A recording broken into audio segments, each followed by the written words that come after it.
Deməli, biz dedik ki,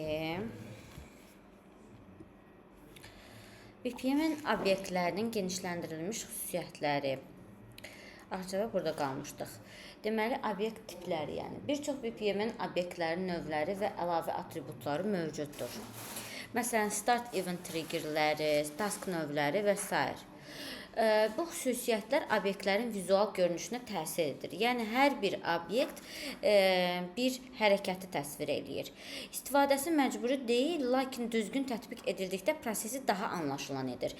Yəni, bəzi bu BPM-in diaqramlarına məxsus terminlər var ki, onları o imza kimi əlavə etdikdə biz prosesi daha anlaşıqlı eləyirik. Yəni, hər bir, tutaq ki, bir dənə ancaq yumru qoysaq, start eventi, bir də end eventi qoysaq, ortada kvadratlar qoysaq, elə düz gedəcək də, düzdür. Bilinməyəcək ki, hansı servis taskdır, hansı user taskdır, harada nə görünməlidir. Bu bilinməyəcək. Gərək hər hamısına da xətt çıxardaq, qeyd yazaq. Bu da düzgün deyil. Onun üçün bunun bir yazılış qaydası var. Ona görə də bəzi vizual görünüşə təsir edən hansı ki o terminləri, o xüsusiyyətləri, obyekt tiplərini öyrənəcəyik. Deməli, faydaları kommunikasiyanı asanlaşdırır, analizi daha dəqiq edir, avtomatlaşdırma imkanlarını artırır. Yəni, artıq prosesə baxan kimi bilinir ki, harada nə ediləcək. Çünki komanda xəritə üzərindən gedir. Yəni, komandaya biz bir-bir ya screenshot, ya nəsə başqa bir şey göstərə bilmərik. Bir IT biznes analitik kimi bizim komanda ilə kommunikasiyamızı bu xəritələr təmin edir. Deməli, ən çox istifadə olunan növləri start eventi, tasklar, subproseslər və end eventidir. Eventlər, start eventi, qıraqları qalın olmayan dairə şəklində, bax, görürsünüz buradakı kimi göstərilir. Prosesin başlanmasının səbəbini göstərir. Çünki, yəni, bunun içində göstərir ki, yəni hər hansı bir müdaxilə eləmirikdə proses start olur sadəcə. Və prosesi start olmaq üçün trigger eləyən bir şeylər var onun, düzdürmü? Bəzi proseslərdə. Məsələn, elə proses var ki, start eventinin içində belə məktub işarəsi görə bilərsiniz. Yəni, mesajla başlayır. Eləsini görə bilərsiniz ki, timerla, eləsi conditional şərtlə. Bunlar start eventinin tipləridir. Bir dəqiqə. Hə, bunlar start eventinin tipləridir. Deməli, plain start event. Heç bir, çox üzr istəyirəm, qəbul edeyim.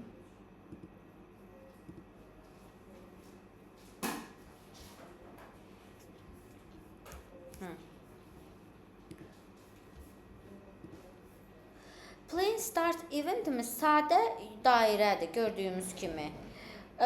Burada heç bir xüsusi bir şey yoxdur. Sadəcə göstərir ki, xüsusi bir trigger olmadan proses başlayır.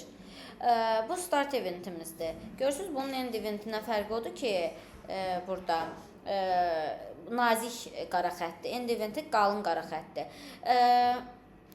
Prosta sadəcə proses başladığını göstərir. Plain start eventinin xüsusiyyətləri bunlardır. Heç bir trigger yoxdur. Yəni, siqnal, timer, mesaj, heç nə onu trigger eləmir. Default standart start növüdür. Yəni, by default bütün proseslər belə startla başlayır. Əksər %80. Vizual olaraq sadə dairədir, bayaq göstərdiyim kimi. User sistem, məsələn, user sistemə daxil olur, user sistemdə login passwordunu yazır və yaxud filial əməkdaşı prosesi start eləyir və yaxud kimsə manual olaraq prosesi start eləyir. Bunlar hamısı plain start eventindən başlayır. Müqayisə üçün baxaq, mesaj start eventi mesaj gələndə başlayır, timer start eventi müəyyən vaxtda başlayır, plain start eventi isə səbəb göstərimi bayaq dediyimiz kimi by default start eventidir. Message start event, mesaj vasitəsilə proses başlayır. Proses mesaj, zəng, e-mail və s. ilə başlayır.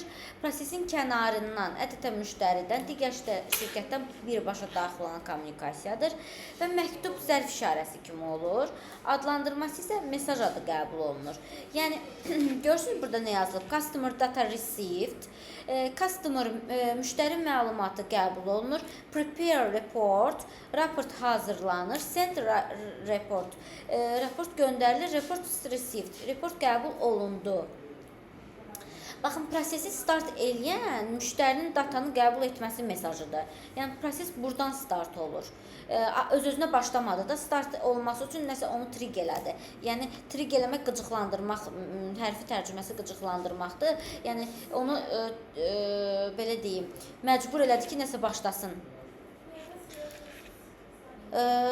Start event, timer start event vaxtda əsasən proses başlayır. Proses periodik olaraq baş verir. Məsələn, hər 6-cı gün, hər rübün başlanğıcı, hər həftənin başlanğıcı və s. Saat işarəsində olur. Adlandırma vaxt və gün üzrə adlandırma olur. Məsələn, prosesimiz var bir dənə. Qoşmuşuq. Deyirik, hər gün bizə raportları hazırla və göndər. Every last day of month, hər ayın sonuncu günündə əmək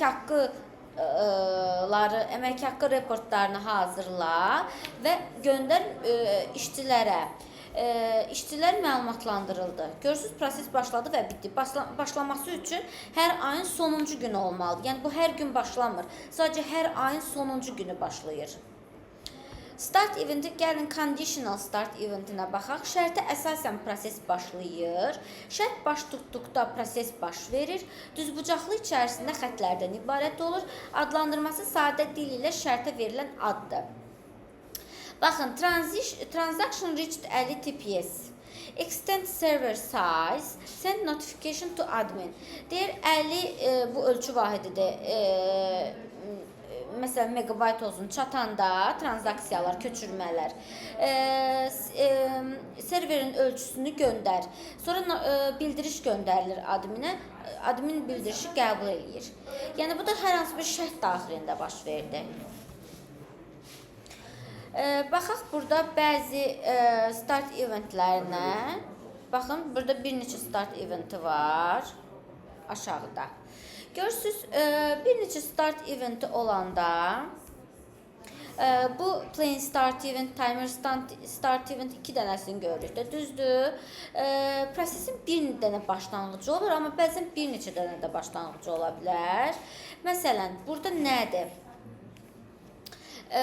Burada başlayır ki, biz qoyuruq ki, məsələn, hər ayın sonuncu günü başda, bir də report lazım olanda başda. Yəni, həm kimsə start eləyə bilər, amma by default olaraq hər ayın sonuncu günü işləyəcək. Bir dənə də nümunə qoymuşuq burada. Müştəri online request göndərir, proses başlayır. Müştəri filiala yaxınlaşır, proses başlayır. Məsələn, bunu kredit götürməyi misal çəkmək olar. Müştəri hər iki cürə kredit götürə bilər də. Həm filiala yaxınlaşa bilər, həm onlayndan sorğu göndərə bilər. Hər ikisini müştəri start eləyir. Sadəcə başqa-başqa cür start eləyir, düzdürmü?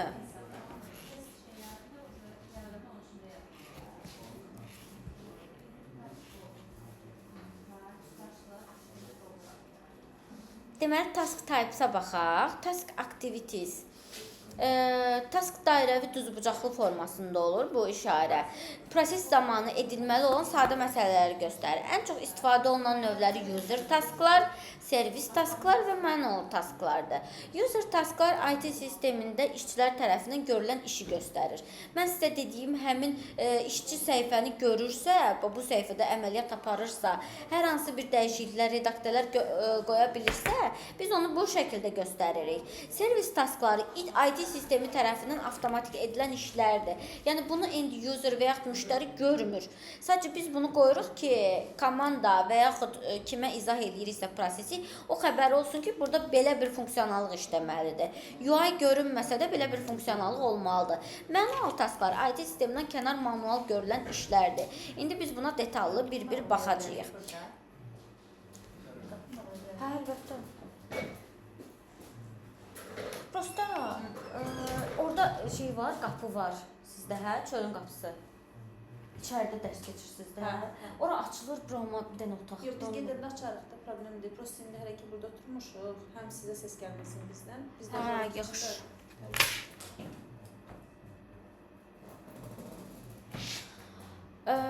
Manual tasklar heç bir sistem və ya avtomatlaşdırma olmadan insan tərəfindən əllə görülən işlərdir. Xüsusiyyətləri sistem iştirak eləmir, tamamilə insan əməyinə əsaslanır. BPM-də əl işarəsi hand icon ilə göstərilir. Bax bu. Deməli biz bildik ki, burada heç bir sistemin rolu yoxdur. Sadəcə olaraq insan əməyini, yəni manual taskdır. İndi nümunə göstərəcəyik buna. Texnikin müştərinin evindən cihaz quraşdırması, məsəl üçün. Deyək ki, bir prosesimiz var. Orada bir məqam var ki, orada manuallıq tələb eləyir və o user taskda biz onu bildirməliyik. Biz öz xəritəmizdə onu bildirməliyik ki, harda manuallıq var. Sənədin əl ilə imzalanması, fiziki olaraq nəyisə çatdırılması.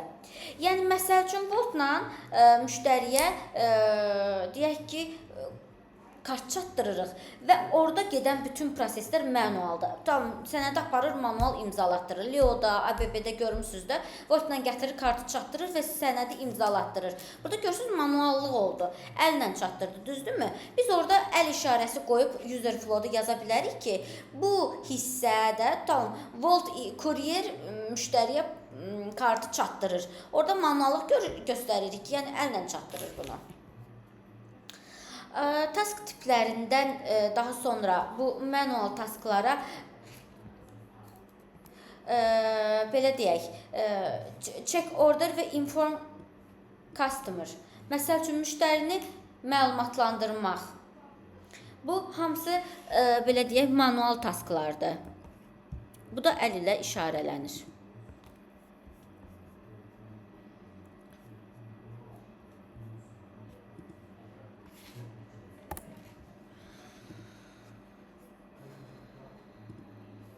User tasklara baxaq. User tasklar sistem tərəfindən istifadəçiyə verilən istifadəçinin proqram üzərindən icra etdiyi işdir.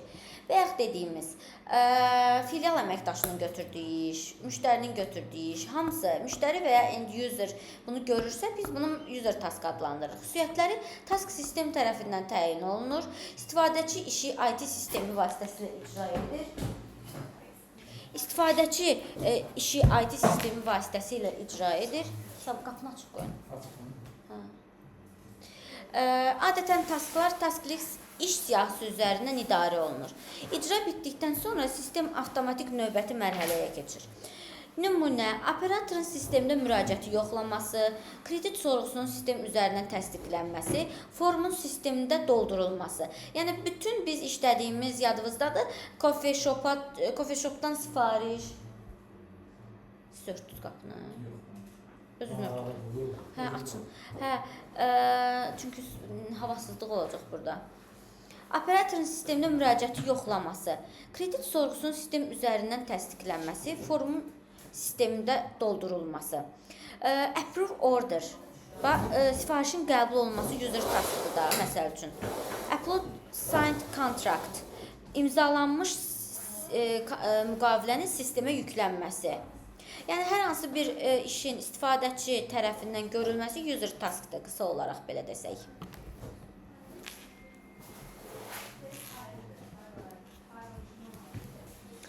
Gəldik servis tasklarına. Servis taskları insan iştirakı olmadan sistem və ya servis tərəfindən avtomatik icra olunan işdir. Yəni burada heç bir insanın iştirakı olmur.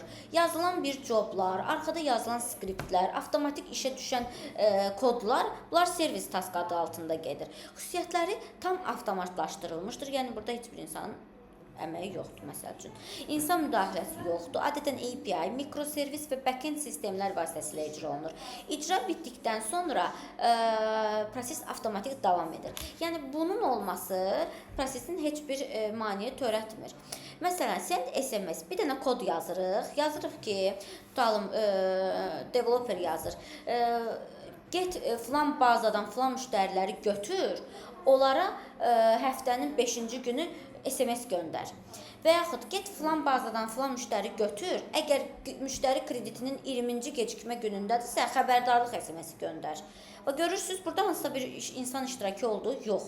Və yaxud biz nəsə gördüyü ortalıqda yox. Bir dənə SMS-i görürük, o da arkada yəni API-lar vasitəsilə müştərilə göndərilən xəbərdarlıq tekstidir. Yəni biz nəsə görmürük. Müştəri görür, ona da kod vasitəsilə göndərilir. Gəlin qısa və tez baxaq taskların növlərinə. Dedik, bu hansı taskdır? Bu taskın növü hansıdır? Servis task. Bəli, bu hansı növ taskdır? User task. Bəs bu? Manual. Manual task. Servis taskın digərlərindən fərqi nədir?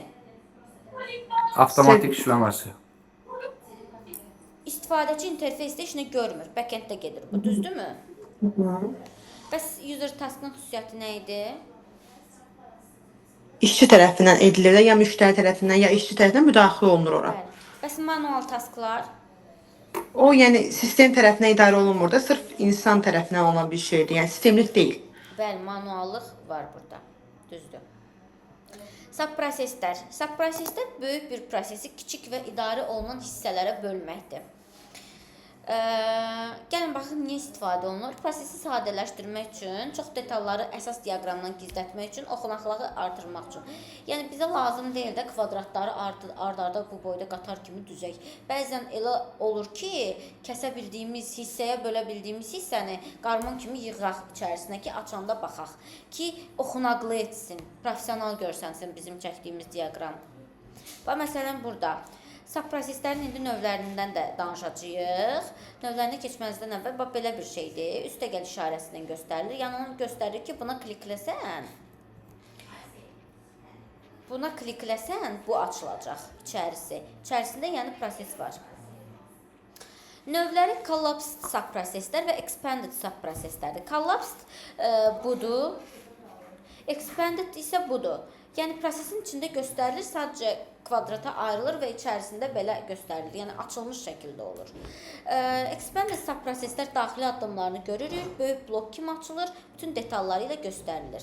Amma collapsed isə üstəgəl işarəsinin içərisində olur. Biz onu qıraqda çəkməliyik və yaxud Communda, məsələn, BPM-in Communda-nın 7-ci, 8-ci versiyasında üstə klikləyən kimi gedirik, çıxırıq həmin subprosesə.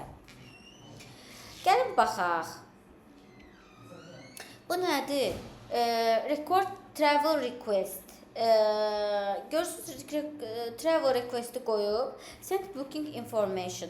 Daxilində nələrdənsə keçib, sonra axırda nəticələnib ki, rezervasiya məlumatlarını göndərir.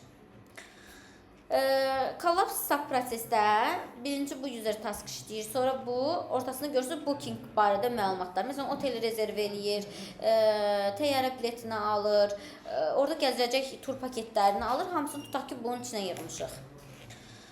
Görürsünüz, car booking, hotel booking, flight booking, görürsünüz, yığmışıq bunu. Bunu collapse subproses kimi göstərmişik.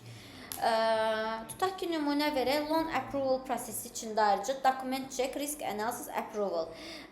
Kredit təsdiqlənməsi prosesinin içində dokumentin yoxlanılması, yəni məsəl üçün MKR razılıq ərizəsinin alınması və yaxud Asan Finans, bu bizim maaşlarımızın çəkildiyi bir API-dir. Asan Finans məlumatları, Asan Finansda maaşın hesablanması və s. bunu subproses kimi yaza bilərik.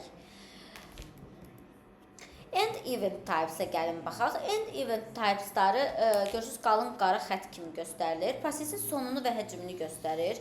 Bu edilməli olan iş deyil, prosesin bitməsidir. End eventlərin də müxtəlif növləri ola bilər. Baxın, message və terminate. İndi keçirib baxaq görək hamısı nə deməkdir.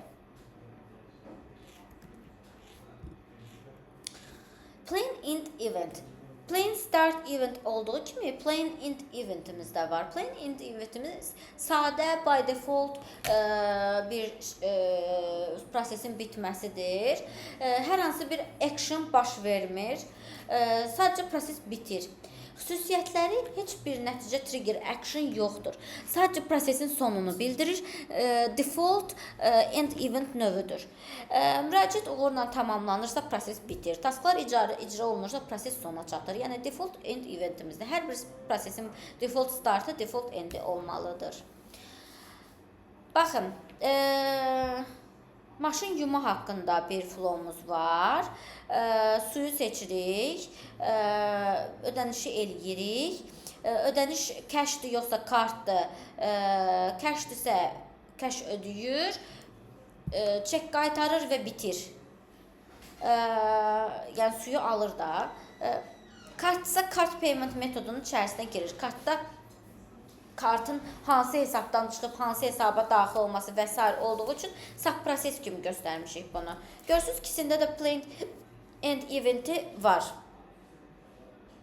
Gəlin baxaq different end eventlərimizə. Görürsünüz burada belə rənglərlə işarə ediblər. Yaşıl, qırmızı bu bizimdən asılıdır və bizim işlətdiyimiz tooldan asılıdır ki, orada hansı funksiyonalıqlar verilib bizə.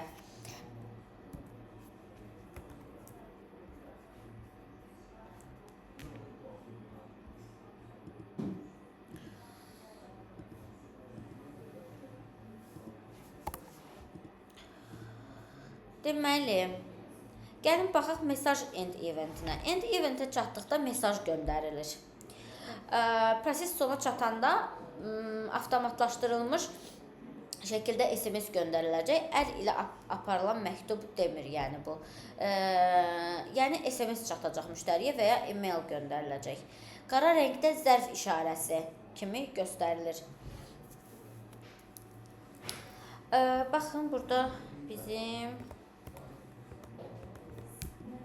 maraqlı bir prosesimiz var. Görürsünüz, coffee selection'ını alıb subprosesə.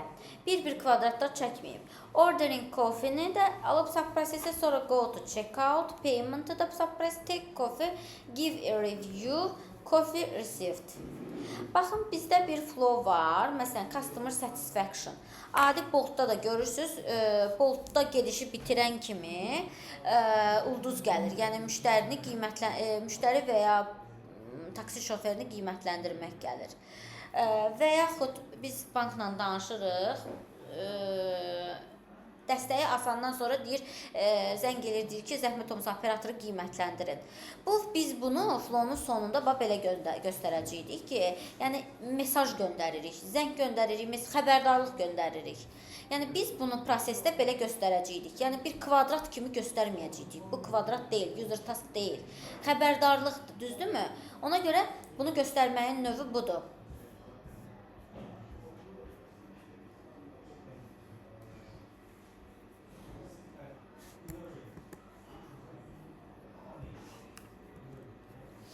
Gəlin terminate end eventimizə baxaq. Bütün prosesləri dayandırır. Bütün digər prosesdəki tokenlər məhv olur.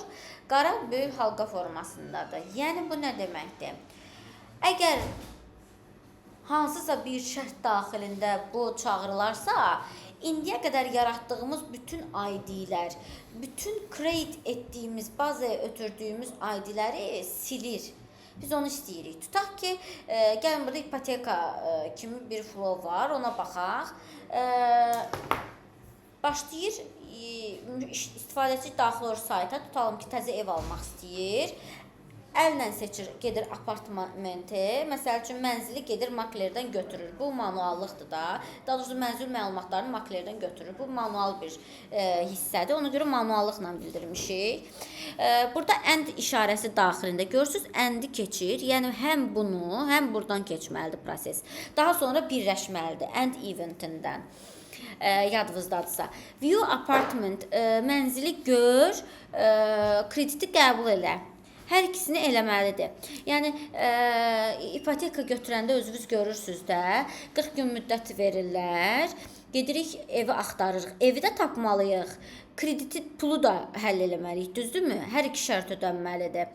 Daha sonra görürsünüz, birləşdirib burada. Daha sonra offer təklifi qəbul edib və proses bitib. Əgər krediti belə deyim, inkar eləsəydi, ləğv eləsəydi, burada terminate olacaqdı. Bura qədər əgər nə ID yaranıbsa, kreditdir, mənzildir, nə yaranıbsa hamısını silir. Silmək istəmişik daha doğrusu.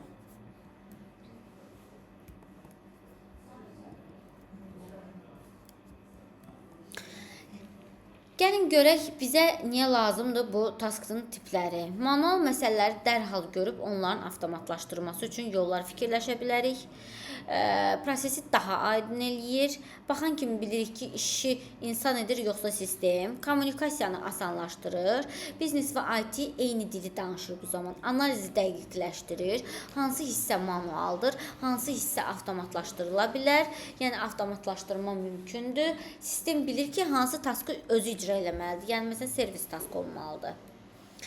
Artefaktlara gəlin baxaq.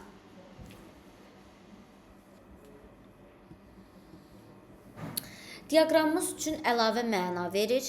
Text annotation text formasında edə bilirik. Groups qruplaşdıraraq qeydlər edə bilirik. Bunlar məcburidir, prosesi təsir etmir. Baxın, text annotations. Belə baxaq, buna düşmür deyəsən altı. Düşür. Hə, düşür. Deməli, text annotation prosesdəki elementləri izah etmək üçün əlavə olunan qeyddir, kommentdir.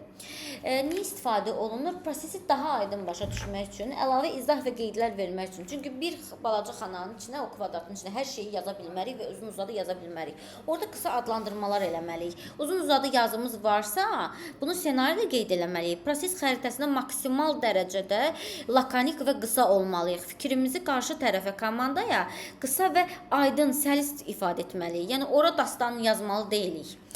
Xüsusiyyətləri proses axınına təsir etmir, sadəcə informasiya verir, istənilən elementə bağlana bilər. Nümunəsi, bu addımda manual yoxlama aparılır. Məsələn, yalnız VIP müştərilər üçün keçərlidir, deyək. Baxırsınız burada. Deyək ki, report needed gəldi. Prepare data. Average preparation time 2 hours. Və burada belə bir məlumat vermək ehtiyacı durdu ki, orta hazırlanma vaxtı 2 saat çəkir. Bu, məsələn, ola bilər də nəyəsə lazım ola bilər. This process takes too much time. We need to automate it. Görürsünüz, qeyd qoyub. Deyir, indi raport əldən hazırlanır. Amma bu proses çox vaxt aparır. Bunu avtomatlaşdıra bilərsiniz. Görürsünüz, qeyd yazmışıq bura. Qrup nədir? BPM-də bir neçə elementi vizual olaraq bir yerə toplamaq üçün istifadə olunur. Əlaqəli taskları bir yerdə göstərmək üçün, prosesi daha strukturlaşdırılmış və aydın etmək üçün, xüsusiyyətləri proses axınına təsir etmir, sadəcə vizual qruplaşdırma üçündür. Flow oxlarla əlaqəsi yoxdur. Məsəl üçün, bax bu. Görürsünüz? İçində bir neçə taskı qruplaşdırırsan ki, bu bir-birinə aid bir neçədən taskdır. Bir növ subprosesin bir başqa versiyasıdır. Intermediate eventlərimizə baxaq. Intermediate event proses artıq başlayıb davam edərkən arada baş verən hadisədir. Xüsusiyyətləri start və end eventi arasında yerləşir. Prosesin gedişində nə baş verir və axınına nə təsir edə bilər onu müəyyənləşdirir. BPM-də 2 halqa double circle ilə göstərilir. Start eventdəki kimi müxtəlif triggerləri ola bilər. Message, timer, error və s.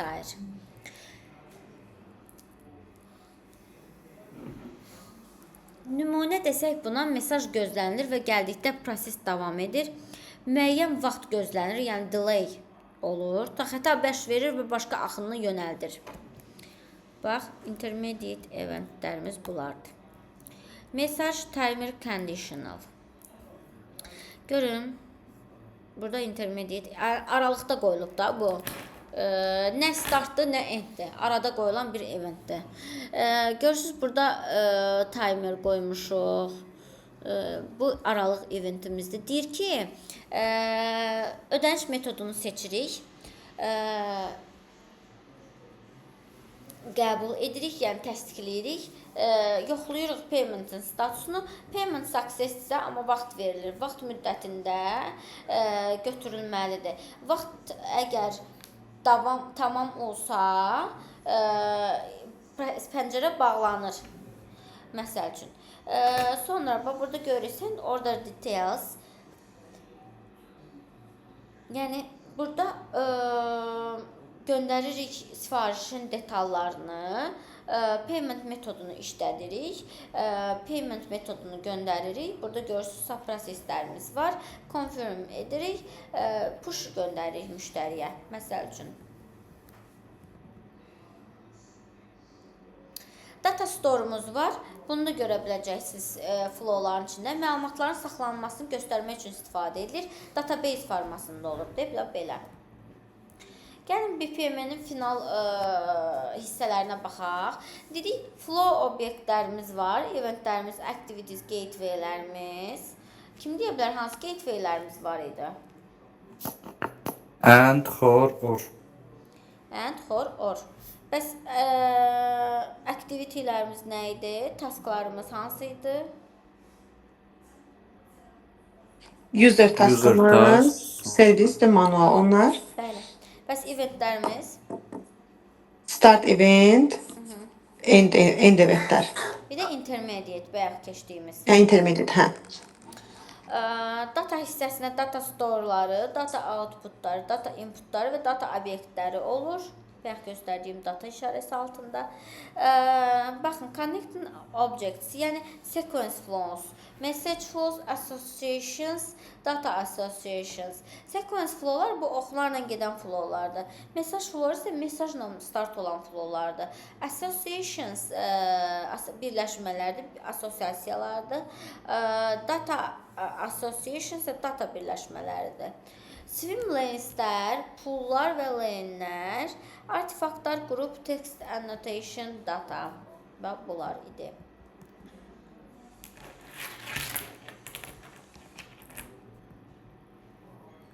Digər diaqramlar niyə lazımdır? Gəlin baxaq. BPMN prosesi göstərir. Digər diaqramlar sistemi, datanı və strukturu göstərir. Əsas diaqram növləri UML-lər, Unified Modeling Language, ERD-lər, Entity Relationship Diagram və Flowchartlar və Sistem Architecture diaqramlardır. Biz bunların hər birini bir-bir indi keçəcəyik. Gəlin bir 5 dəqiqə fasilə eləyək, sonra qayıdaq. Buradan davam eləyək. Elə bil indi 40-da, düzdür 45-də hamımız burada olaq. Uzağı 50-də.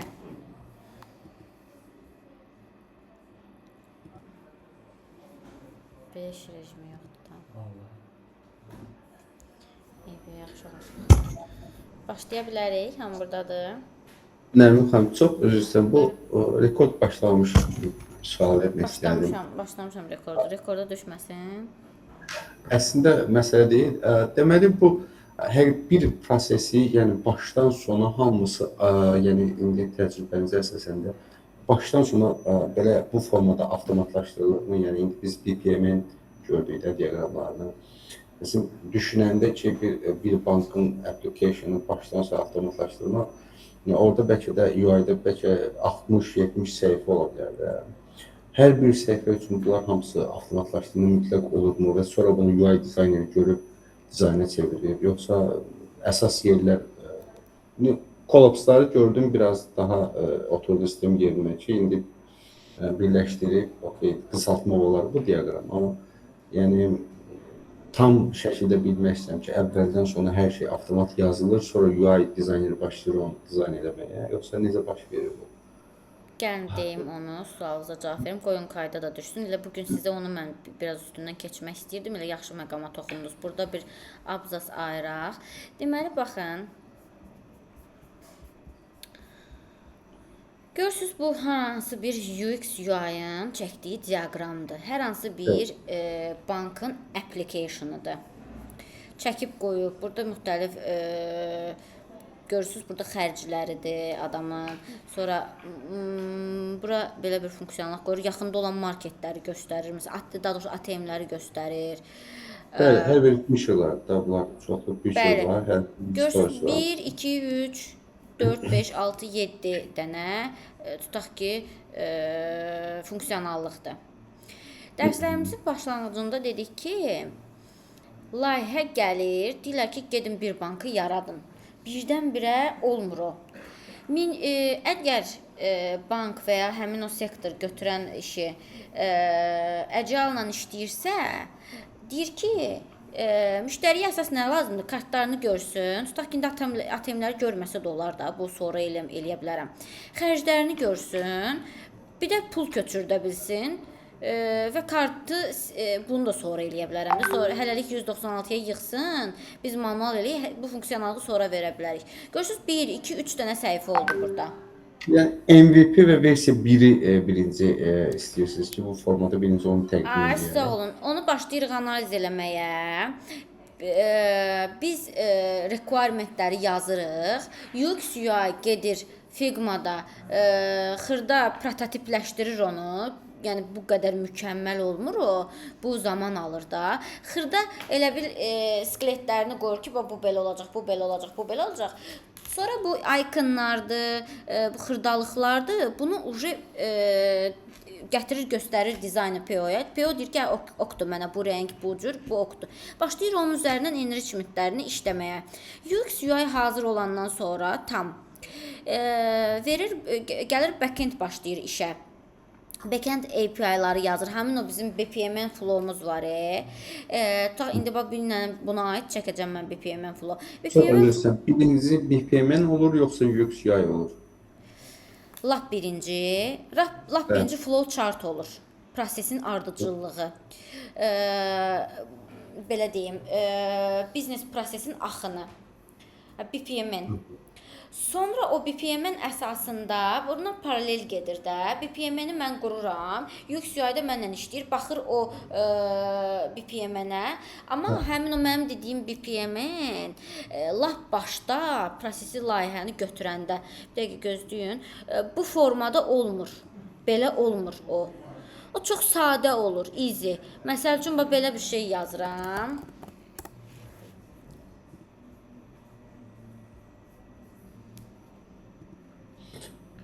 Texniki tapşırıq nə vaxt formalaşır? Yəni belə bir sual çıxdı. Gözləyin, deyirəm indi.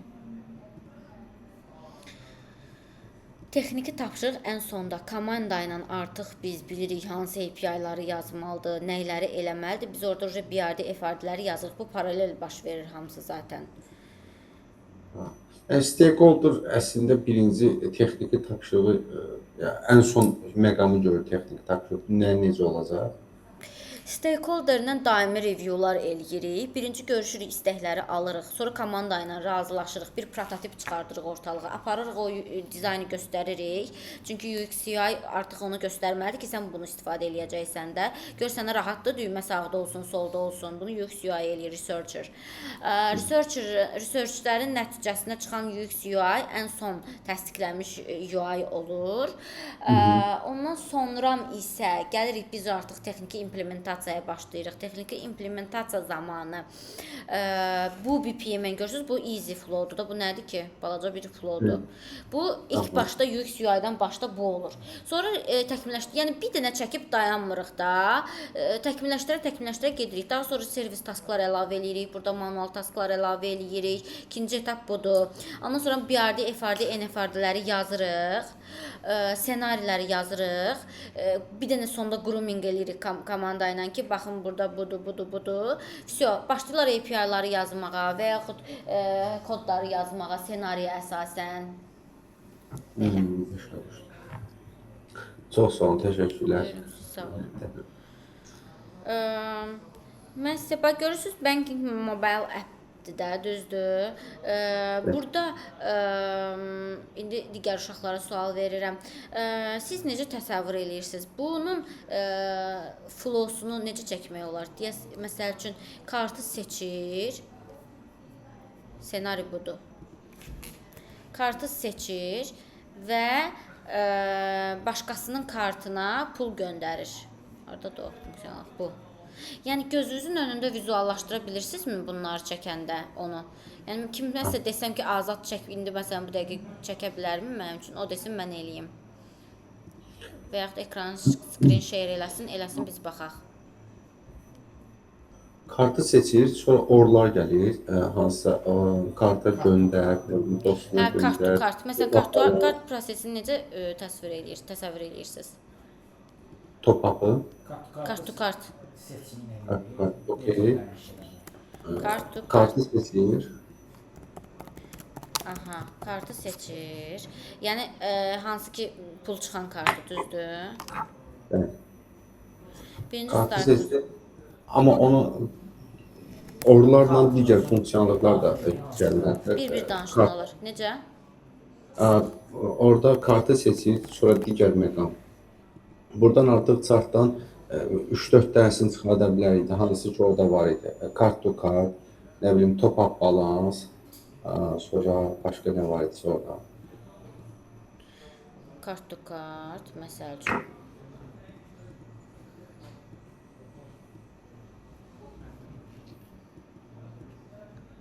Kart to kart, balansa baxmaq.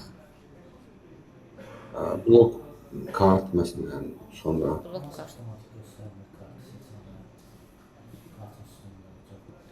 Necə yəni? Ana səhifədə göstərər də, məsəl üçün. Yox, ana səhifədə göstərər. Hə, biz indi əndlərimizi qoyuruq burada. Yəni şərtləndirmək istəyirik ki, hansı əməliyyatı seçəcək. Niyyətimiz odur. Görürsüz, mən bura hansı Mobil balansın artırması. mən bura nə qoydum? Bu nədir? Bu şeydə Xor. Hor nə idi? Hər iki şərtdən mütləq biri true olmalıdır. Birini ödəməlidir, düzdür? Aha. Bu arada by default da qoya bilərik, amma burada əsl mənası olaraq. Hə, bu biraz şərti məcbur eləyir ki, nəyisə seçsin də. Zaten nəyisə seçmək üçün, hə. Kart to kart seçirsə belə getsin. Sonra burada check balance. Sonra Change password ola bilər məsələn. hökumət ödənişləri, bir də mobil balansın artırılması.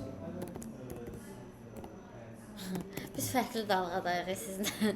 Baxın, Mən çünki kart seçimi eləyəndə elə kartın açan kimi application Görürsüz bunu? göstərmir. Bax, avtomatik mən bu göstərir. vizualı BPM-ə keçirtmək istəyirəm. İstəyirəm ki, sizdə vizual və BPM-in arasında təsəvvürün yaranma vərdişini formalaşdırım. Məqsədim budur hal-hazırda. Bunu görürsüz. Bunu görəndə avtomatik sizin beyniniz уже belə işləməlidir. Yəni flowlaşma getməlidir beyninizdə, belə deyim. Ki tez çəkib verə biləsiniz onu. Sizdə bunu görən kimi nə yaranır? Hökumət ödənişi yaranır. Yox, amma siz dediniz, başqa karta pul köçürmə flowsu necədir? Hə. Mən də deyirəm ki, kartı seçdik. Birinci ana səhifə gəlir onsuzda. Kartın birinci application-a girəndə ana səhifədə kartın balansı göstərir. Amma biz hərəkət edirsək, kartı seçiriksə, orada bizim üçün 3 növ var da.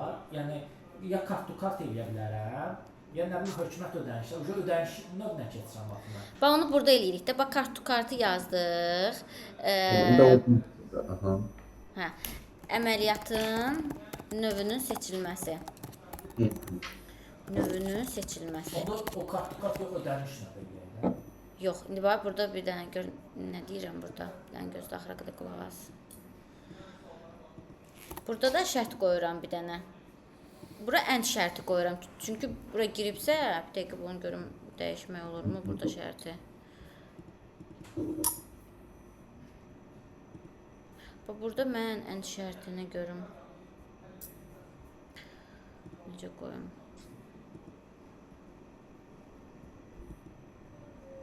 Hə, paralel gateway. Məcbur eləyirəm ki, iki yoldan birini seçsin.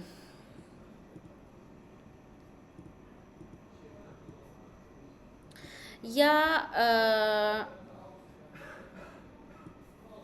gözləyin. Nərmin xan, əldə ikisini də ödəməli deyildi şərtin. Hə. Onda Yox, iade hə, ya düzdür, eləməyib düzdür, də onda düzdür, mən or olacaq, ona görə deyirəm. Bu Daha doğrusu xor olacaq. düzdür. Yox, əndli bir şey nə tapa bilərik bura? Əndli bir şey. Biz indi hansı mərhələdəyik? Əməliyyatın növünü Adı seçir. qoyacağıq. Kartın 16 rəqəmini həm də amountunu qeyd etmək. Ay, sağ olun. Onu bura dəyişəcək. Qoy onu burada şey eləyim. Buradan Siz sonrasını. sadələşdirək elə burada yazaq kartın. Bunu Edeyim. Karta köçürmə yaza bilərik. mən istəyirəm biraz mürəkkəb olsun. Okay. Əməliyyatın növünü seçdik. Məsələn, növlər hansıdır? Öz bankın kartına köçürmə, digər bankın kartına köçürmə. Öz hesablaması köçürmə. 2 dənə qoyaq. Digər bank, Öz kartı. öz bank. Məsələn, Kartı. cari bank olsun da öz Aha. digər bank kartı. İndi bax burada bunu sub prosesə ala bilərdikmi? Bax bu hissəni. Bəli, ala bilərdik. Hə. İndi onu da üstündən keçərik. Bax burada bu birləşir.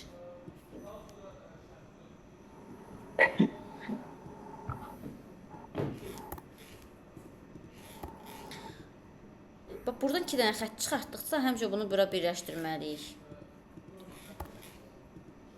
Hələ yenə əvvəldə əgər xor qoymuşamsa, axırda da qoymalıyam. Düzdür mütləq. Və yaxud da ikisi və bir- qoymuşamsa, Hə, vəni qoymalıyam. Çünki ikisi birləşib bir xətt çıxartmalıdır buradan.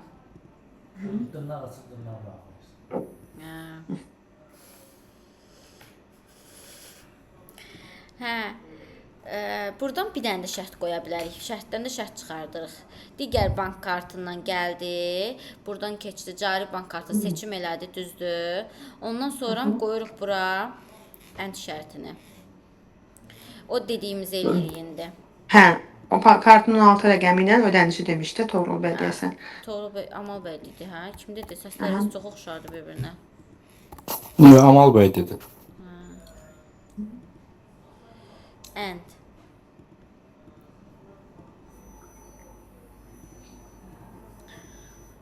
Deməli, ənddən nə çıxardırıq? 16 və ödəniş. Nəmxan burada xordursa bu tərəfdə ənd ola bilər. Buradan ücret şərt qoyuruq axı, ikinci bir şərt ona görə. Bu əndi də bir dənə də əndə birləşdirəcəm. Mən elə bildim ki, bunu xorla bağlayacağıq, sonra oradan bir dənə şərt çıxardacağıq. Bunu xorla bağlayıb bir dənə də ənd çıxar. Prinsipial deyil o, yəni ola Yəni bilər. səhv sayılmır da, onu demək istəyirəm. Oxumaq olur da, yəni analiz eləmək olur. Ümumiyyətlə bunları birləşdirməyə də bilərik hansısa bir məqamlarda. Da ola bilər digəri başqa bir proses aparsın, biri başqa proses aparsın. Necə? Məsələn, orada kart cari bank kartı yox, məsəl üçün olsaydı dostlarından pul ödəniş sorğusu, orada heç başqa bir proses olacaqdı. Sadəcə nömrə qeyd etmək lazım olacaqdı. Aysa on, mən biraz mürəkkəbləşdirirəm burada ki, baxaq görək nədir.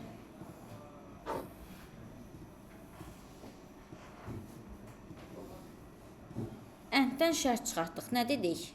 Əndə nə deyirik? Kartın 16 rəqəminin yazılması, bir də ödəniş məbləğin seçilməsi.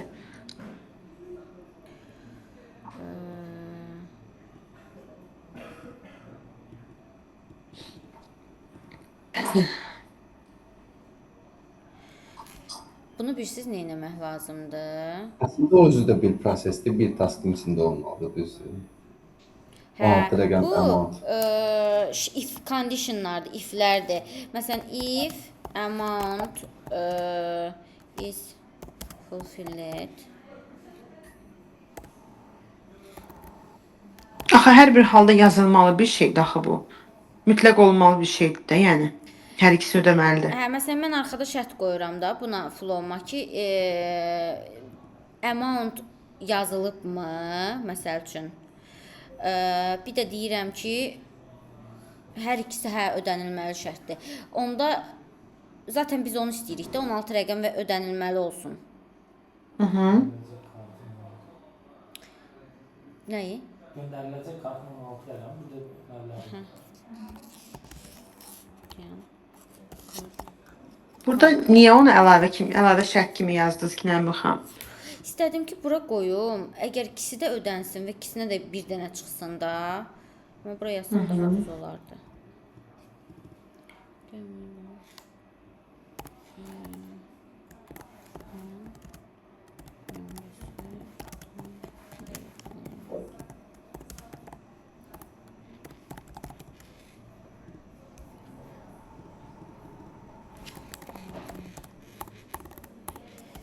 Məbləğ xanası doldurulsun, yox da məbləğ kifayətdirmi? Biz nə deyirik, nə qədər göndərmək istəyir, tutaq ki, 1 manat, 10 manat yazdığımız bir məqam var, amount yeri. Hə, o burada olacaqdı da o. O buradan çıxacaqdı, şərt olacaqdı da. O onda ilk soru kimi məbləğ doldurulmuş. Elə bil ki, o tam user task sayılmır da, belə deyim. Ona görə Axı müştəri tərəfindən doldurulur axı o, user task deyil o. Conditiona gedir də. Deyirik ki, məbləğ doldurulubmu? Şərt məntiqli gedir. Hə, boş göndərə bilmərsən, boş göndərsən error alacaqsan. Onu qoyuruq bunun içinə. Plus 5 dəqiqədən az göndərir. 1 manatdan az göndərir. Hə. Sonra ondan sonra pulu köçürdürük, payment hissəsi keçir. Tutaq buna da hesab proses qoyaq biz.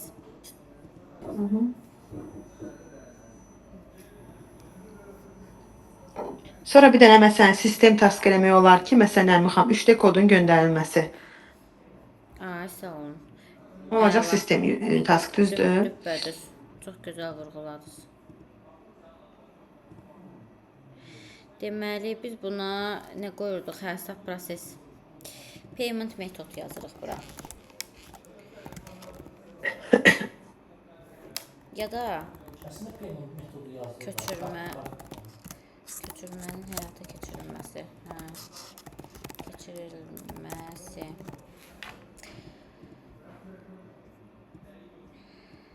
Ondan sonra nə bir dənə də nə dediniz qoyuruq? Event. Nə edirsiniz? Bundan sonra mesaj göndəririk, 3DS göndərsin, prosesi bitiririk. bundan sonra məncə bir dənə sistem Service. başqa gəlsin. SMS göndərilməsin 3D. Sonra finish olsun da, end event olsun. Düz deyil? Yəni SMS göndərməni. Hə, amma ən daha Və yaxud da ki, yaxşısı belə bir şey Mövlanə xanım, end eventə Mesaj məktub qoymaq. qoyaq ki, yəni bununla Hə. bitdi. Sağ Düzdür? ol. O daha düzdür. Aha. Yəni elə də yazsaq Nəmi xanım, bu anlaşılandır da, düzdür, analiz edilə bilər. Bəli. Aha. Amma daha professional budur. Professional Burada budur, aha, yazırıq düz. ki, burada bir dənə qeyd. Məktub bildirişdir, yoxsa SMS telefona gəlməli? Fərq yoxdur. Nə istəsəz qoya bilərsiniz. SMS notification, belə yazır müştəriyə. Bildiriş lazım olur SMS. Müştəriyə kod gedir, o tipi kod gedir, belə deyim. 3D və yaxud da hə, o tip. 3D kod gedir, ondan da bitir. Amma belə məntiqə Uğurlu uyğun gedir. gəlmədi. Tətbiq üzərindən OTP getmir axı. Digər saytdan nə edirsiniz OTP gedir. Tətbiq üzərindən O tipi gedir. 3D SMS kod gedir. Biz bu kartdan karta atanda hansısa bir məbləğdir, ya yaxud qoyduğumuz bildirişə görə 3DS gedir. tətbiqin içində. Hə, gəlmir sizə? Yəqin söndürmüsüz ya da qoşmamısınız 3DS-i. Mən ancaq hansısa Siz yüklü saytda miqdar şeylər Yox, yazanda gedir. yox. Pul kartdan karta pul. Mən adi öz kartımdan öz kartıma köçürəndə bəzən məbləği, məsəl üçün böyük məbləğ qoyanda məndən kod istəyir. Ola bilər məndə maaş kartdır bəlkə ona görə.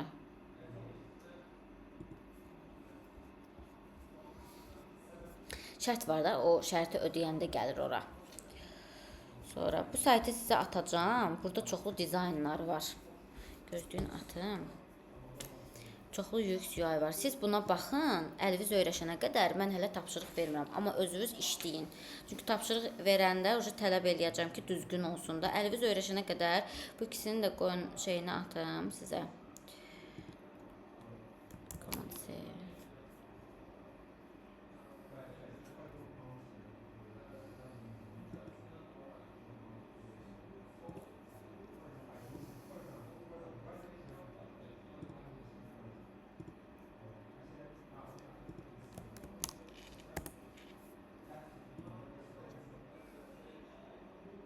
Bir bu da buydu.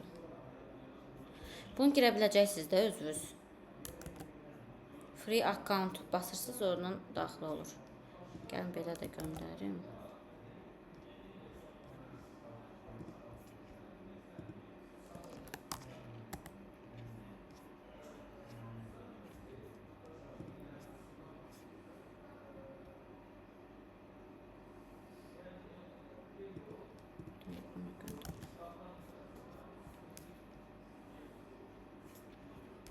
Nəmi xanım, bir də bu diaqramlarla işləyirik, BPM-in o Atdım, şeyi. hamısını atdım. Atdınız o da? Hə, hə, əvvəl.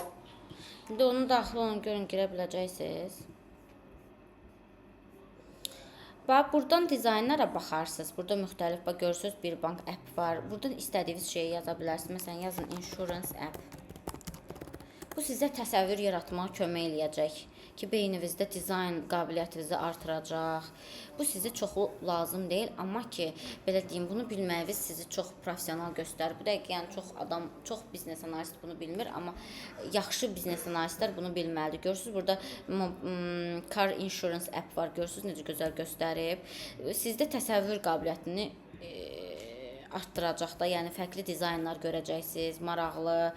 Sizin də bir töhfə qata biləcəksiniz də. Yəni biri var, nədənsə komanda danışdınız, sizin heç bir anlayışınız olmasın.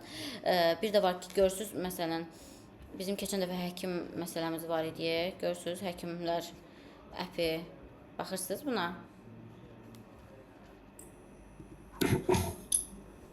Yəni görürsüz burada göstərir hamısını. Qayıtda gedir. Yəni bunlardan istifadə eləyin. Qayıdaq indi qaldığımız yerə, diaqramlarımıza. Ekran görürsüz də. Ekran görürsüz. Bəli, bəli. Bəli, görürsən. Diaqramlar niyə lazımdır? BPMN prosesi göstərir. Digər diaqramlar sistemi, datanı və strukturu göstərir. Əsas diaqram növləri UML-lər, ERD-lər, flowchartlar, sistem architecture diaqramlar. Bu diaqramlar sizin belə deyim, hava su kimi lazımdır. Əsas toolunuzdur. Əsas, yəni IT BA olmaq üçün əsas öyrənə biləcəyiniz, yəni ana məqamlardan biridir. UML nədir? UML sistemi fərqli baxışlardan vizuallaşdırmaq üçün istifadə olunur. UML növləri use case diaqramlar, yəni istifadəçi nə edir? Class diaqramlar sistemin strukturunu göstərir. Sequence diaqramlar addım-addım axını göstərir. Activity diaqramlar proses axınıdır. Yəni BPM-ə oxşuyur. Onun biraz daha basic formatıdır. Use case diaqramlarda aktyorlar olur. Yəni istifadəçilərin sistemlə qarşılıqlı əlaqəsini göstərir. Baxın, şəkli bu belədir. Online store'dur. Görürsüz, visitor, admin. Visitor nələr eləyə bilər, admin nələr eləyə bilər. Bu burada belə göstərilib. Mən bunu bugün anlayışları sizə izah eləyirəm. Gələndə sizə bunların üstündə bir hamısını baxacağıq ki, yəni nəyi necə çəkmək lazımdır. Bütün diaqramları bir-bir öyrədəcəm sizə ki, necə çəkmək lazımdır ki, səhər istifadə edə biləsiniz, anlayışınız olsun. Sequence diaqramlar addım-addım mesajlaşmanı göstərir. Sistemlər və komponentlər arasında interactionu göstərir. Kim kimə nə vaxt nə göndərir, onu göstərir. Class diaqramlar sistem strukturunu göstərir. Class, attribut və metodlardan ibarətdir. Sistem nədən ibarətdir, onu göstərir. ERD məlumatların datanın necə saxlanıldığını və bir-birlə necə əlaqəli olduğunu göstərir. ERD bizə deyir ki, data hardadır və necə bağlıdır. ERD niyə lazımdır? Database dizayn eləmək üçün, data strukturunu anlamaq üçün, sistemlər arasında data əlaqəsini qurmaq üçün. Bu o qədər gözəl bir şeydir. Yəni bunu bilməyiniz istənilən intervyuya gedəndə sizə texniki tapşırıq verəcəklər. Bu diaqramları mən, yəni çox lazımsız diaqramlar burada öyrətmirəm də, lazım da deyil. İşdə nə istifadə olunur, nə sizi daha professional göstərəcək, o diaqramları öyrədirəm. Səhər bir gün intervyuda tapşırıq verəcəklər texniki sizə ki, siz bunu yazmalısınız. O zaman bu ERD-ni çəkmək sizə yəni çox böyük üstünlük qazandıracaq və siz rəqiblərinizdən daha üstün olacaqsınız bunu çəkməklə. Əsas komponentləri, cədvəllər, atributlar, relationshiplərdir və keylərdir. Real dünyadakı obyektləri göstərir. Məsələn, nümunə user order product. Bu cədvəllərdir. User cədvəlimiz, product cədvəlimiz, order cədvəlimiz. Atributlarımız, məsələn, user'ın ID-si, name'i, e-maili, orderlərimiz, ID-si, date, amount-u, relationship isə əlaqəni göstərir. Entity-lər arasında əlaqəni göstərir. Hansının hansına bağlı olduğunu göstərir. Primary key, foreign key. Primary key unikal identifikatordur. Yəqin ki, SQL-lə işləyənlər bunları yaxşı bilər. Yəni, bu bizim ERD, yəni datanı göstərən diaqramımızda da bu terminlər var. Unikal identifikatordur. Hər sətri fərqləndirir. Nümunə, məsələn, user ID bir dənə də primary key-dir, düzdürmü?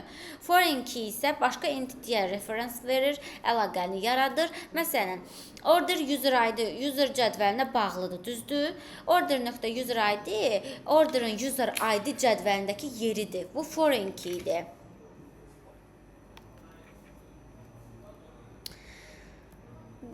Gəlin relationship-in növlərinə baxaq. One-to-one, one-to-many və many-to-many. Bu 3 dənə növü var. One-to-one nədir? Bir entity yalnız birinə bağlıdır. Məsələn, user və profile. One-to-many, bir entity çoxuna bağlıdır. Məsələn, user orders. Many-to-many, çox entity çoxuna bağlıdır. Nümunə student və kurs. Adətən bu junction table olur. Yəni, belə deyim sizə, bir neçə tələbə bir neçə kursda iştirak edə, bir tələbə bir neçə kursda iştirak edə bilər, bir kursda bir neçə tələbə iştirak edə bilər. Bağlılıq bunu göstərir. Gəlin normalization-a baxaq görək nədir? Data təkrarlanmasının qarşısını almaq üçündür. Redundancy azaltmaq və data consistency qorumaq. Redundancy nədir? Məsələn, adamın 10 dənə e-maili var. Onu da ayrı-ayrı sətirlərdə yazıblar ki, məsələn, Orxan, sizdə familiya nə idi? Orxan Səmədov falan e-mail. Orxan Səmədov məsələn 10 dənə sətir yazıb da. Bu belə olmamalıdır da. Bir dənə Orxan Səmədov olmalıdır. Orxan Səmədovun bir neçə dənə e-mail olmalıdır. Yəni e-mail ID-yə bağlı olmalıdır. Təkrar yaratmaq olmaz. Bu data çirkliliyi yaradır. Data consistency qurmaq, yəni sistemin stabilliyini qurmaq. Əgər bir dənə Orxan Səmədovun tutalım 3 dənə e-maili var. 3 dənə ayrı yerdə, bir e-mail 3 ayrı yerdə, 3 ayrı table'da yazmışıq. Tutalım bunun update-ini eləyirik. 2 dənə table'da update olur, biri qalır. Bu data consistency pozur. Əgər Orxan Səmədovun 3 dənə yerdə, bir dənə e-maili varsa, yəni stabil bir e-maili 3 dənə ayrı-ayrı yerlərdədirsə, bunu update gedəndə hər bir cədvəldə update olmalıdır. Başa düşdünüz? Flowchartlar nədir? Sistem strukturunu göstərir. Class, atribut və metodları sistem nədən ibarətdir? Bunu göstərir. İndi gəlin bu relationship növlərinə ağlımızda olan bir neçə nümunə deyək. One-to-one əlaqəyə, yəni birin birə əlaqəyə nə deyə bilərsiniz? Finkod bir də ad soyad. Ad soyad, gözəl. Sizlər?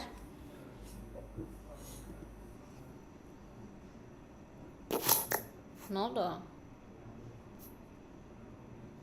Məhsullar, bir də məhsulların hərəkətləri.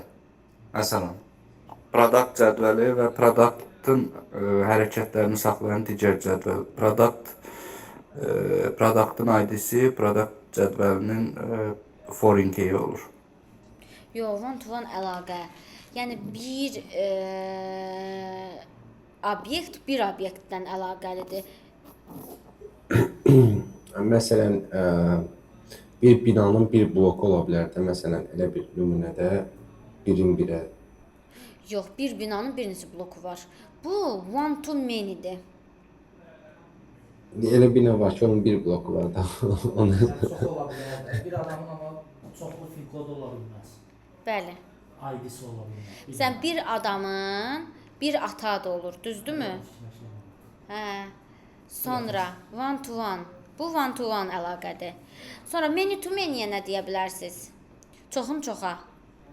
Bayaq dedim, bir tələbə bir neçə kursda ola bilər. Bir kursda bir neçə tələbə ola bilər. Alıcı ilə Qarşılıqlı əlaqədə Nərmin xanım, düzdür? Yəni qarşılıqlı. Məsələn, bunu bir neçə adam bir produkt ala bilər və ya bir adam bir neçə Bir produktu bir neçə adam ala bilmir. Axı bir produkt bir one-to-one-dır o. eyni adda deyirəm. Məsələn, düyü satırsınız. Hamı düyü ala bilər də. Onda düyülər, düyü növləri də, belə deyim, düyü məhsulları, un məmulatları, belə deyək, düyü yox. Un məmulatları, belə deyim, və müştərilər. Bir müştəri bir neçə un məmulatı ala bilər, bir neçə un məmulatını bir müştəri ala bilər. Bir un məmulatını bir neçə müştəri ala bilər. Hə, buyurun Nərmin xanım, sizi dinləyirəm. Nərmin xanım, mən bir nə deyirdim? Adi məsələn, filial daxili işlə bağlı deyirəm də. Məsəl üçün, Məsələn. bir neçə işçi bir rəhbərə tabedir, məsəl üçün. Hə. O rəhbər özü də bir neçə işçiyə tabedir də. Məsəl üçün, biz filial müdirinə tabeyik, məsəl üçün, o cəhətdən deyirəm. Məsələn, siz Filial head müdiri of də özü tellerə kimlərəsə bağlısınız, tabe düzdür? Tellerlər var filialda, işçilər var, tellerlər. Lütfən görürsünüz. Məsələn, rəhbər özü də kimlərəsə tabedir, o mən deyirəm. Many to many deyilmir o. Gözlüyün. Deyirəm.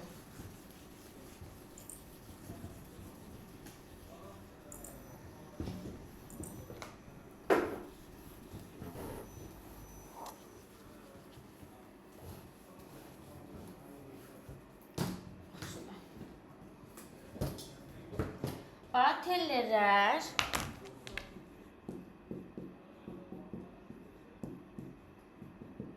üç dənə tellerdir də. Bunlar bağlıdır bir dənə head of tellerə. Bir nəfərdir də bu. Sonra bir dənə head of teller də bağlıdır bir dənə filial müdirinə. Amma filial müdürü bir dənədir də, düzdür? Bir neçə nəfər ona bağlı. Bu one to many-dir. One to many. Amma bir dənə head of deyirlər, bir dənə filial müdirinə bağlıdır. Ha, o One to one one ola bilər. to one.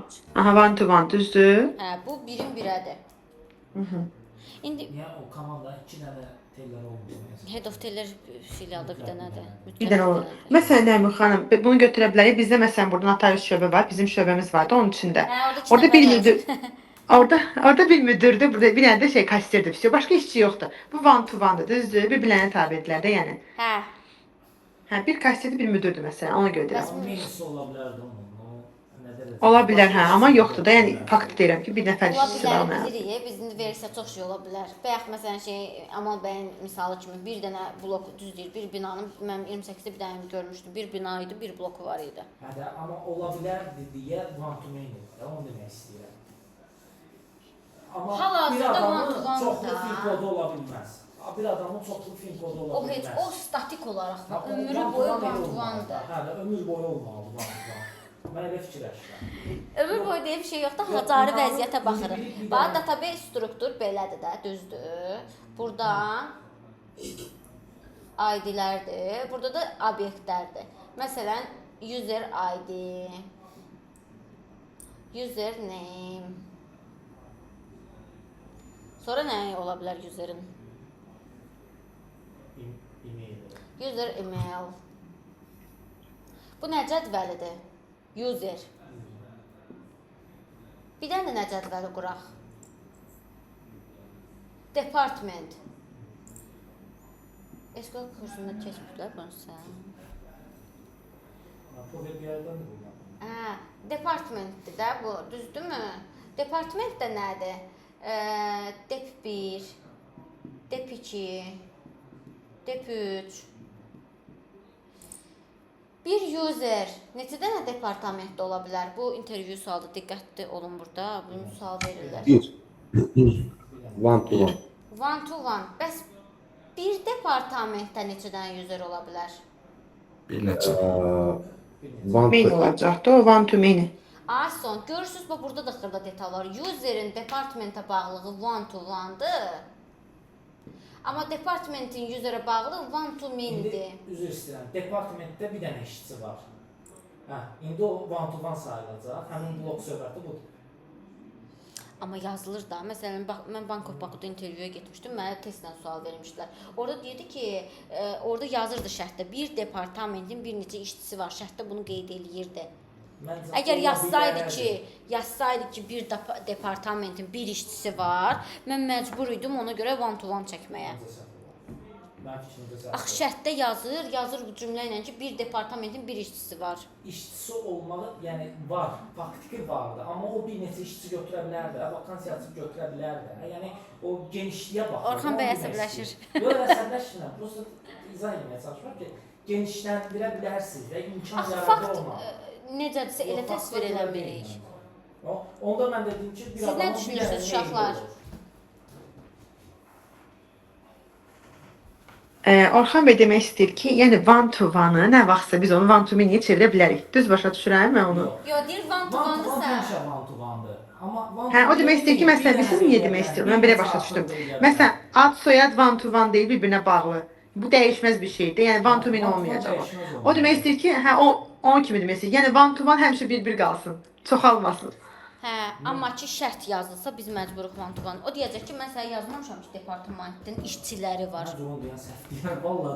Yəni, məntiqə sığmır o. Əgər mən bunu artıra bilirəmsə, mən indi bir dənə işçi götürürəm, sabah 2 dənə götürürəm. Onu hardan bilə bilərik? Bəlkə ancaq bir nəfər işçi götürə bilir. Məsələn, bir dənə butqadır, kioskdur. Kiosk bir dənə öldür özünü, bir dənə işçi götürə bilir. Mənim kioskum vardı, 2 dənə işçi var. Məsəl üçün də Gecə smeni var, gündüz smeni var. adam var ki, bir dənə işçi götürür kioskunda. O one to one-dır da. Böyüyə bilir axı. Bu Böyüyə böyüyə- bilir, onda one to many keçəcək də, ömür boyu belə qal. Məncə one to one həmişə one to one. Yəni, fini heç vaxt artıra bilməzsiniz. 2 dənə fininiz ola bilməz. O heç də one to one əlaqədir. Amma o demək deyil ki, biz cari vəziyyətə baxırıq, görürük ki, bir-birə bağlıdır, amma biz buna deyirik ki, yox, bu one to many-dir, vəsə. Yenə deyirəm, Mən sizi başa düşürəm, bilirəm. amma məncə Qəbul səhv- eləmirsinizsə, Yox, qəbul eləmirəm. hə, ola bilər. Amma bu belədir, yəni. Səhər sizdən soruşsalar, öz bildiyinizi desəz mənlik deyil uje. Mən Məsuliyyət elə daşı- öz bildiyimdə deyəcəm, amma inanmayacaq. Çünki mən bir şey məntiqimə sığmırsa, onu heç vaxt dəyişə bilmərəm. Yəni, Allah bilir. məntiq onu bilmir.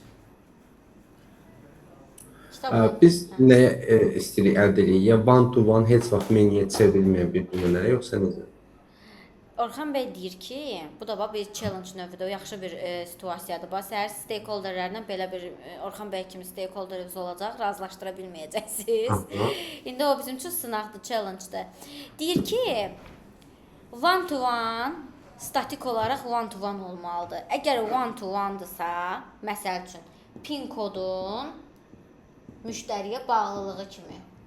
Bunu ömür boyu one to one-ı yəni beynində elə bir yerə qoyub ki, yəni həmişə one to one olmalıdır. Əgər deyirəmsə ki, bir də bayaqki kimi sizin bir şeyin bir bloku var, məsəl üçün bir binanın bir bloku var.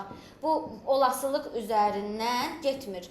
Deyir ki, bir binanın mümkünlüklərini deyir də, bir neçə blok ola bilərsə, binanın bir bloku olması demək deyil ki, bu one to one-dır. Bunu one to many adlandırmalıyıq ki, sonra çoxala bilsin. Okey, ona belə bir nümunə verək. User table-dan ID və username. Bir ID-yə bir username aid olur və heç vaxt o dəyişilə bilmir. Bəli. Düzdür. Yəni istəsək də növbəti user yaratsaq, ID 2 yaranacaq, user adı yaranacaq. Düzdür. Birincisini silsək də yenə də növbəti 3-4 yaranacaq. Bir heç vaxt əldə oluna bilməyəcək. Düzdür. Yəni burada o demək ki, one to one həmişə meniyə çevrilə bilər deyə bir nümunə yoxdur. Yəni çevrilməyə də bilər. Bəli. O deyir ki, əgər bir binanın bir bloku varsa, bunu adlandırmayaq one to one. Bunu one to many adlandıraq. Çünki Çünki də ola bilər. nə vaxt elə ki bir, okey.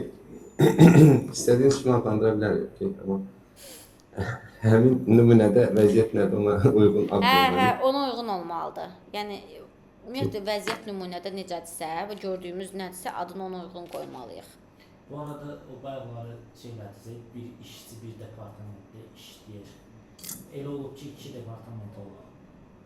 Bir Yəni işçi iki ad deyə çevrilə bilir də. Məsələn, bir maşının hal-hazırda bir sahibi var. Mal qəbuluna ambarda One to one.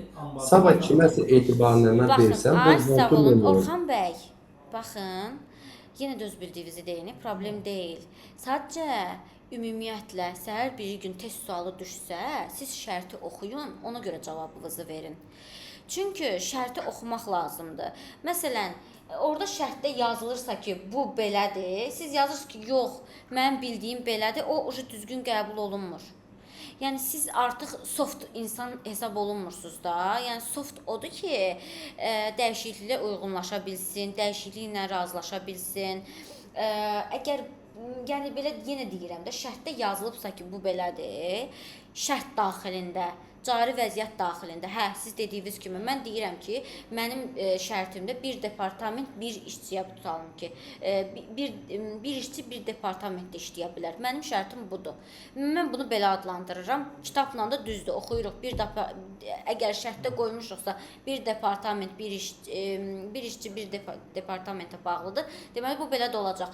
Yox, siz səhər şərt gətirirsiniz ki, bir işçi iki departamentə ola bilər və bir departamentdə bir neçə işçi işləyə bilər. Bu many to many adlandıracaq. Yəni şərtə görə bu adlandırmalar dəyişirilir. Aydındır? Baxın belə. Yenə deyirəm, şərtə görə adlandırma dəyişir. Baxırıq biz situasiyaya. Yenə səhər sizə test sualı düşsə, oxuyun şərti. Orada yazılacaq sizə. Yəni şərt daxilində, məsələ daxilində nədirsə, adi riyaziyyatda da məsələdə hovuza bir dəfə su doldurulurdu, bir dəfə də su boşaldılırdı da, düzdürmü? Yoxsa bir dənə hovuza su doldurulur məsələsini oxuyub demirdi ki, bu hovuza su dolmalıdır ancaq boşaldıla bilməz məsəl üçün. Bu da onun kimi. Bugünlük bu qədər. Sualımız var. Xeyr. Məndə belə bir